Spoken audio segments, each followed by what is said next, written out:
Ayun, so continuation ng ating example pa rin, ano? So, about sa rational equation, solves equation, transformable to QE. Okay, so yan na, yung mga example natin, nakaka-4 na tayo. So, proceed tayo doon sa pang-limang example. Ayun. Okay, so, kamusta? Sana naalala niyo pa ginawa natin kanina. Ano po? So, sagutan na natin to. So, solution. Ayun. Okay.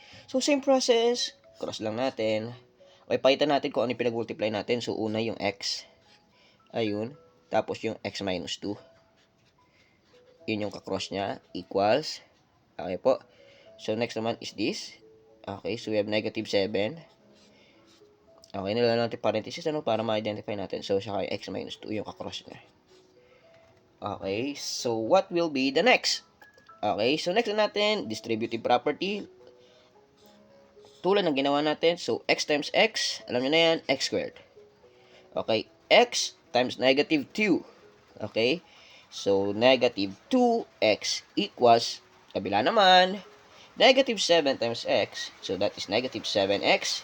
Negative 7 times negative 2, that is positive 14.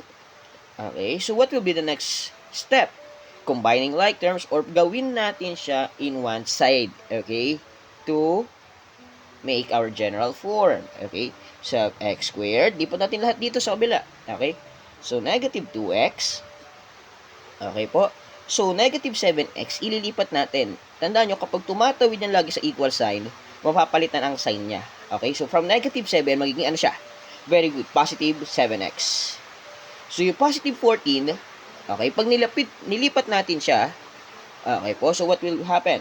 Okay, it will change the sign. Okay, so ang mangyayari ay negative 14 equals 0.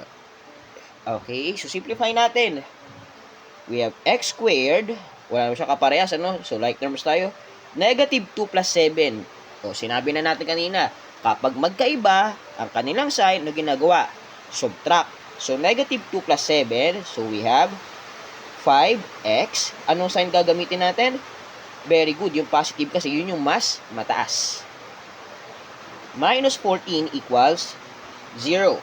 Okay? So, gawa kayo ng dalawang parenthesis. Ayun, equals 0. Pagkatapos niyan, paghiwalay na natin yung dalawang x, okay, ayun, kasi nga x squared yan, dalawang x yan. Okay, pagkatapos niyan, okay po, alamin na natin yung factor ng third term. Okay, ano ba yung factor ng third term? Ano ba yung mga number pag pinag-multiply natin, ang sagot ay negative 14. So, una is 1 times 14. Okay, 1 times 14, sabi nga natin kanina, isang negative at isang positive. Okay?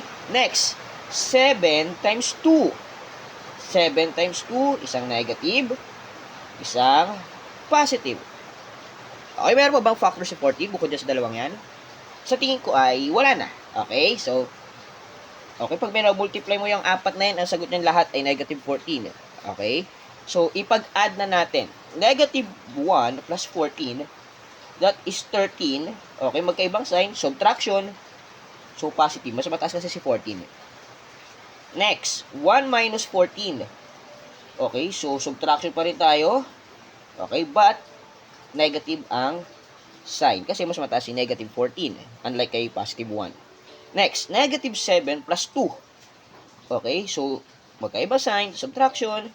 So, we have negative 5. 7 minus 2, that is 5. Ano susundin natin? Sign? Positive. Okay, so ngayon, titignan natin yung second term, which is positive 5x. Okay, positive 5x. Meron ba kayo nakikita positive 5 dyan? Yes, very good. So, we have this. Okay, so ang factor na to, ang ilalagay natin dito sa ating parenthesis. So, we have positive 7 and negative 2. Okay, so you can check it using the FOIL method.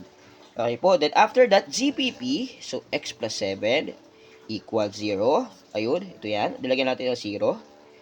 X minus 2 equals 0. Okay, then after that, so minus 7 lang tayo dito. So, we have x is equal to negative 7. O kaya ilipat nyo naman. Kung inilipat nyo yung positive 7, magiging ano siya sa kabila? Negative.